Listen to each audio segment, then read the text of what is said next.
नमस्कार, आपके साथ मैं हूं दीपशिखा भारद्वाज और आप देख रहे हैं हमारे चैनल का डिजिटल लाइव।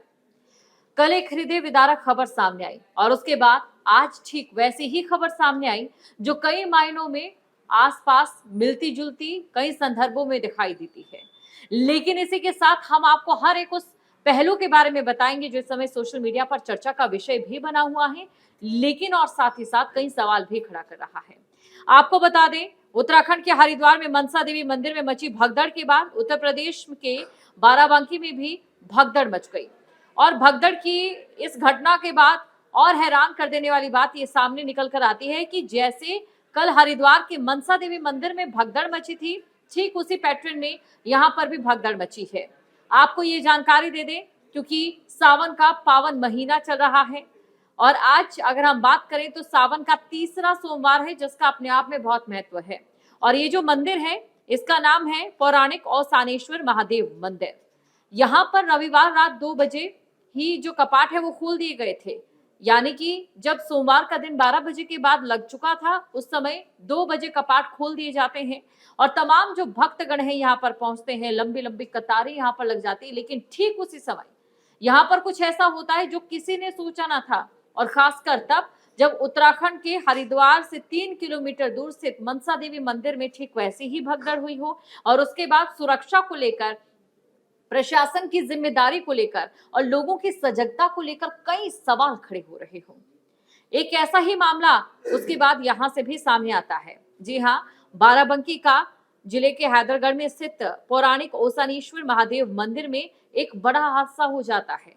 दरअसल जहां पर लंबी कतारें लगी थी उसके ऊपर टीन शेड थी, बारिश भी हो रही थी और ये बताया गया कि उस टीन शेड के ऊपर बंदर कूद रहे थे, जिस वजह से एक जो तार है वो नीचे गिर जाती है और तार के नीचे गिरने से जो करंट है वो उस शेल्टर में आ जाता है।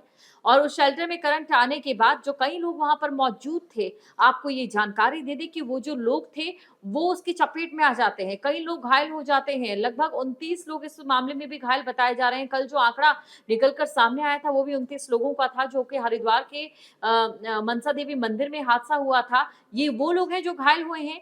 जहां एक तरफ हरिद्वार के मनसा देवी मंदिर की अगर भगदड़ में मची हम बात करें, वहां पर 8 लोगों की मौत हुई, लेकिन वही बात अगर हम यहाँ पर करें ओसानेश्वर महादेव मंदिर की करें तो यहाँ पर 2 लोगों की मौत हो गई है। फर्क इतना है कि हरिद्वार के मनसा देवी मंदिर में मची भगदड़ में जो लोग मरे थे वो भगदड़ में भारी दबाव भीड़ का होने की वजह से मरे थे। लेकिन वही बात अगर ओसानेश्वर महादेव मंदिर की करें तो यहाँ पर ये जो 2 लोग मरे हैं इनमें करंट से मरने की मौत की पुष्टि जो है वो की गई है अधिकारियों की ओर से। तो ठीक उसी प्रकार का मामला एक बार फिर से आज हमें देखने को मिला और खासकर तब जब किसी ने ये सोचा नहीं था कि एक ऐसा ही मामला ठीक उस दिन के बाद सामने आ जाएगा जब भारी भीड़ को लेकर प्रशासन के दावे और प्रशासन की ओर से की गई व्यवस्थाओं को लेकर और लोगों की अफवाह फैलने वाली सजगता को लेकर कई बातें सोशल मीडिया पर हो रही हो, कई चीजें न्यूज चैनल पर निकलकर सामने आ रही हो, आत्म मंथन में ये सवाल बार बार उठ रहा हो और उसके बाद इस तरीके का एक और हादसा हो जाना और भी ज्यादा हृदय विदारक है।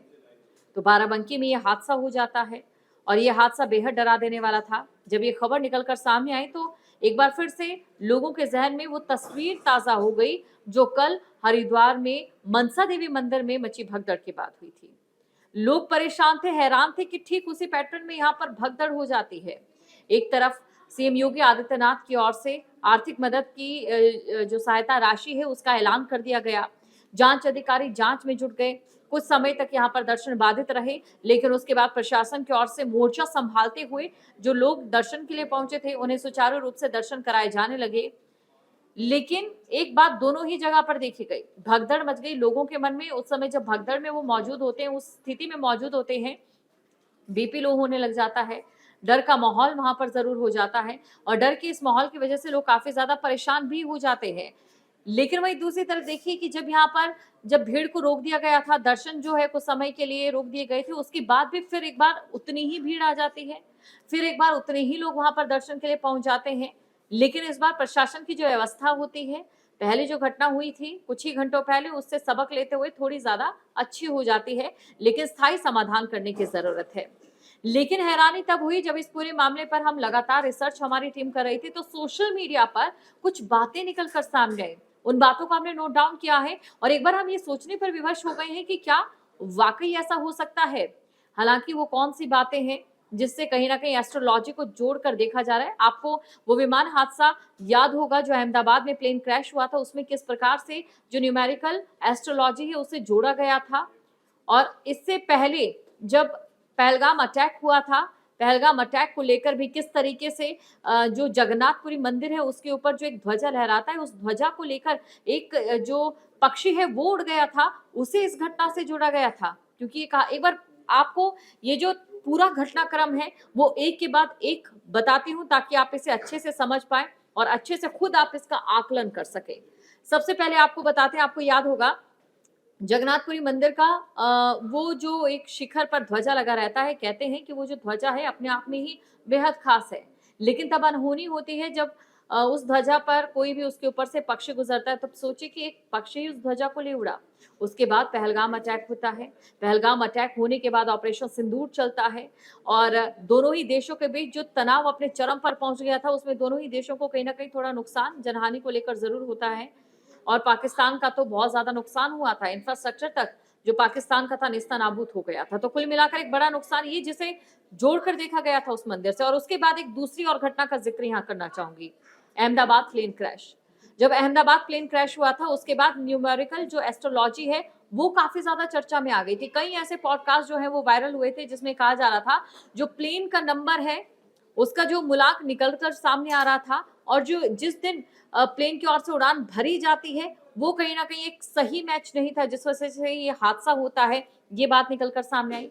अब इसके बाद जो ये दो हादसे हुए हैं, इन दो हादसों को लेकर सोशल मीडिया पर किस तरीके की चर्चा एस्ट्रोलॉजी को लेकर हो रही है जो कई लोगों के मन में सवाल खड़ा कर रही है, उसके बारे में आपको बताते हैं। ये जानना भी यहाँ पर बेहद जरूरी है। दरअसल आपको ये बता दें कि जो एस्ट्रोलॉजी की हम बात करें उसमें कई पंडितों की ओर से ये कहा जा रहा था कि 28 जुलाई तक आपको यात्रा नहीं करनी है। खासकर अगर बात करें 26, 27 और 28, क्योंकि ज्योतिषियों के अनुसार ग्रहों की जो स्थिति है वो यात्रा के लिए अनुकूल नहीं थी। और आपको याद होगा कि हरिद्वार की अगर हम बात करें तो कांवड़ मेले में बहुत से लोग वहां पर पहुंचे थे और रिकॉर्ड तोड़ लोग पहुंचे थे। खुद प्रशासन की ओर से जो दावा किया गया था वो जो संख्या थी वो रिकॉर्ड तोड़ थी, इतिहास में अभी तक कभी नहीं पहुंची थी। 3 से 4 करोड़ लोग वहां पर पहुंचे थे, यानी कि ज्यादा लोगों ने यात्राएं की। और जो लोग हरिद्वार पहुंचते हैं वो मनसा देवी तो जरूर जाएंगे, क्योंकि बहुत दूर दूर से लोग आते हैं और ऐसे में मनसा देवी ना जाएं जहां पर ये कहा जाता है कि अपनी एक पौराणिक महत्वता है। और यहाँ पर जब लोग पहुंचते हैं उसके बाद ये भगदड़ यहाँ पर हो जाती है और एक के बाद एक भगदड़ की खबर। क्या वाकई इनमें कोई ऐसा कनेक्शन है जिससे हम चूक रहे हैं? खैर, हमारा काम है आपको तमाम वो बिंदु बताना और विश्लेषण आपका काम है, आप विश्लेषण कीजिए उसका। लेकिन आपको बताते हैं कि क्यों कहा जा रहा था जो ज्योतिषाचार्य हैं उनकी ओर से कि इस दौरान यात्रा नहीं करनी है।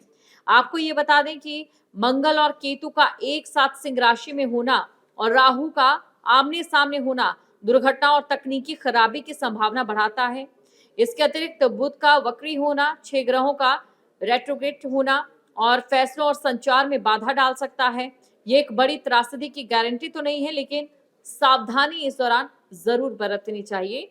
ये जो है ज्योतिषाचार्यों की ओर से कहा गया था और कई ऐसे ज्योतिषाचार्य जो पॉडकास्ट में भी बैठते हैं, उनके कई बयान जो है वो निकलकर सामने आ रहे थे। कुछ लोग स्टेटस इसका लगा रहे थे और उसके बाद एक के बाद एक ही हादसे होना, कई सवाल खड़े हो रहे हैं।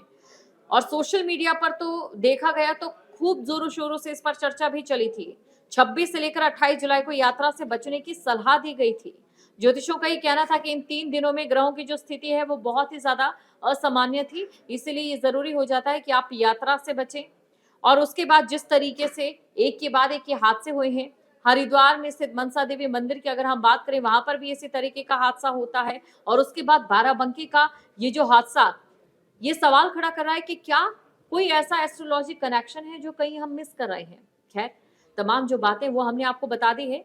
अब विश्लेषण आप किस प्रकार इसका करते हैं वो आपके ऊपर है। जहाँ भक्ति है हर शब्द में, कथाओं में छिपे हैं दिव्य रहस्य और ज्योतिष देता है जीवन को दिशा। धर्म से जुड़ी हर बातों को जानने के लिए हमारे चैनल स्तुति को सब्सक्राइब